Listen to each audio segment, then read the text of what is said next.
দেখুন, নির্মল ঘোষের ছেলের গ্রেফতার হওয়া নিয়ে যারা উৎসবে মেতেছেন, ওই ঢাকঢোল পেটাচ্ছেন খড়দা থানার সামনে, তারা বোধহয় ভুলে গেছেন যে সমস্ত অভিযোগপত্র একটু খতিয়ে দেখলেই দেখা যাবে ছেলে তো নিমিত্ত মাত্র। ক্ষমতার আসল উৎস তো বাবা নির্মল ঘোষ। ধরুন, এই লটারি কেসে 7 জন অভিযুক্ত, 4 জন এখনো অধরা, মূল অভিযুক্ত এখানেও নির্মল ঘোষ। সেই নান্টু ঘোষ বা নির্মল ঘোষকে পুলিশ নাকি খুঁজেই পাচ্ছে না, অথচ শনিবার বিকেলে জাভেদ খানের বোট ক্লাবে এসে তিনি বুক ফুলিয়ে বৈঠক করে গেলেন। ওই পানিহাটি এলাকার 4 তারিখের আগে পুলিশ প্রশাসন চলতো এই নির্মল ঘোষের অঙ্গুলি হেলনে। বিজেপি সরকারের পুলিশও কি এখন সেই অভ্যেসেই চলছে? অত্যন্ত সচেতনভাবে এই প্রশ্ন তুলছি, তার কারণ এর মধ্যে নির্মল ঘোষ আজ রক্ষা কবচের আবেদন নিয়ে কলকাতা হাইকোর্ট অবধি পৌঁছে গেছিলেন, শুধু পুলিশ তাকে খুঁজে পায় না। আজ কলকাতা হাইকোর্টের মাননীয় বিচারপতি সৌগত ভট্টাচার্যকে বলতে হয়েছে যে এই রকম আবেদন প্রতিদিন আসছে, মামলা তালিকাভুক্ত হলে শোনা হবে। অর্থাৎ সহজ ভাষায় লাইনে এসো, আর্জেন্ট হিয়ারিং হবে না। অথচ যাদের আর্জেন্ট অ্যারেস্ট করার কথা তারা কি বসে আছে? এত বড় বিরাট চেহারার নির্মল ঘোষ, বিরাট মাপের নেতা, তাকে নাকি পুলিশ খুঁজেই পাচ্ছে না। সজলেকে কি বলবে? পুলিশ অভ্যেসের দাস। আমি প্রথমে আপনার একটা মুখবন্ধ দিয়ে যেটা শুরু করেছিলেন যে নামে কি আসে যায়, ঠিকই বলেছেন। নির্মলের নামে কি আসে যায়, মমতা নামেই বা কি আসে যায়। হ্যাঁ, আমি আপনাকে বলি, শুধু নান্টু ঘোষ বা নির্মল ঘোষ বা তার ছেলে তীর্থঙ্কর ঘোষ নয়, খুবই উচ্চ বংশ এরা। ওদের তীর্থঙ্কর ঘোষের জ্যাঠার নাম ছিল মন্টু ঘোষ, পা অব্দি জটা ছিল। কিন্তু জটা থাকলেই, যেমন ভাগ্য থাকলেই লটারি পাওয়া যায় না, সেরকম জটা হলেই সন্ন্যাসী হওয়া যায় না, সেও একই ছিল। এরা শুনুন, শুধু ছেলে নয়, জামাইকে ডাকুন, মেয়েকে ডাকুন, এক উচ্চ বংশ, বৌমাকে ডাকুন, চাকরি চুরি করে চাকরি করছিল। হ্যাঁ, এই নিয়ে তো শিক্ষকরা বাড়ি অব্দিও প্রতিবাদ করছিল। আমি বলছি এরা আজকে থেকে নয়, গত 20 বছরের বেশি সময় ধরে এই বাম জামানায় জিতেছে।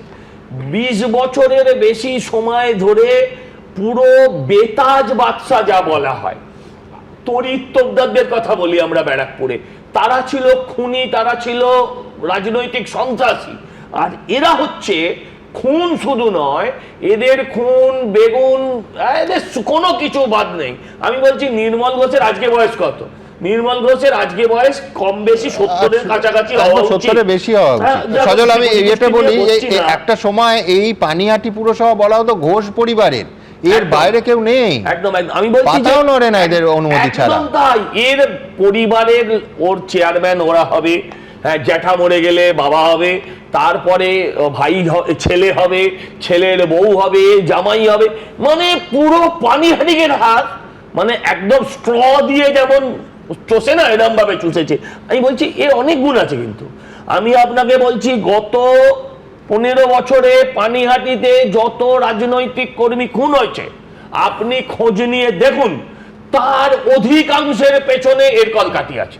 আমি এটাও বলছি, অনুপম দত্ত বলে পানিহাটি পুরসভার যে কাউন্সিলর খুন হয়ে যায়, প্রথম দিকে নাম উঠেছিল নান্টু ঘোষের। পরবর্তীকালে চাপ দিয়ে, প্রথম দিকে বহু সিবিআই তদন্ত চেয়েছিল, পরবর্তীকালে কেউ কোনো গুলি করে অনুপম বাবুকে গুলি করে চলে গেল। সেই ফুটেজ, সিসিটিভি ফুটেজ দেখিয়েছি আমরা। আপনি ব্যারাকপুরের মনীষ শুক্লার পেছনেও যান, দেখবেন এদেরই হাত পাবেন। এদেরও নাম এসেছিল যে এই লোকগুলো এদের সঙ্গে ঘোরাফেরা করতো। এবার আপনি বললেন যে পুলিশ কেন কিছু করেনি, পুলিশ কি এখনো এদের সঙ্গে? দেখুন, এরা পুলিশের, সিপিএম এর জামানায় পুলিশকে অর্ডার দিত, পুলিশ কাজ করতো। এরা কিন্তু সে ধরনের না, এরা লুটের মাল বেটে খেয়েছে। এখন এরা যদি মুখ খোলে, ওই পুলিশ অফিসার গুলো যাবে ফেঁচে। সেই কারণে অনেকে পুলিশ অফিসার বাধ্য হয়ে এখনো এদের দালালি করছে, সেটা নিজেদের বাঁচাতে।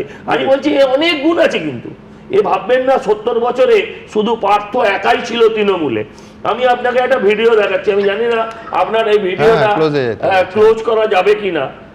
যদি ক্লোজ করে দেখতে পারেন তাহলে দেখবেন, সম্ভবত লোকে বলে যে এই যে ভদ্রমহিলার ছবি আছে, এক ভদ্রমহিলার সাথে দেখুন ফ্লাইং কিস দিচ্ছে। ক্যা বাত!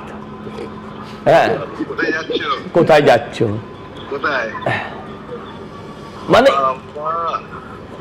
সজল, তুমি আমায় খোঁজ নিতে বললে, এই খোঁজ তো নেয়ার কথা পুলিশের, কিন্তু তুমি যা বলছো আর যা দেখাচ্ছ, খোঁজ তো নিতেও হবে না, সব তো বাইরেই আছে, সবই বাইরে আছে। Public domain. আমি বলছি সবই বাইরে আছে। দেখুন, আমি প্রথমত ডিয়ার লটারির পক্ষে নয়, আপনারা যাই বলুন না কেন, ডিয়ার লটারি কাটাকাটি না করাই ভালো, প্রচুর মানুষ এতে সর্বশান্ত হয়েছে। আমি বলছি এরা করেনি এমন কোনো পাপ নেই। ওখানে একটা বিল্ডিং ওটা পানিহাটি মিউনিসিপ্যালিটি থেকে পাস করলে হতো না, ওটা নান্টু ঘোষ মিউনিসিপ্যালিটি থেকে পাস করতে হবে। একটা বিল্ডিং হয়নি যে বিল্ডিং এ ওকে টাকা দেয়নি বা ওর ছেলেকে ওর জামাইকে টাকা দিতে হয়নি।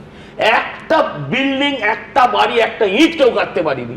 রাজনীতি করা তো ছেড়ে দিন, বহু ভদ্রলোক তৃণমূলের ছেলে যারা ওর বিরোধিতা করেছে তারাও মার খেয়েছে, অত্যাচারিত হয়েছে।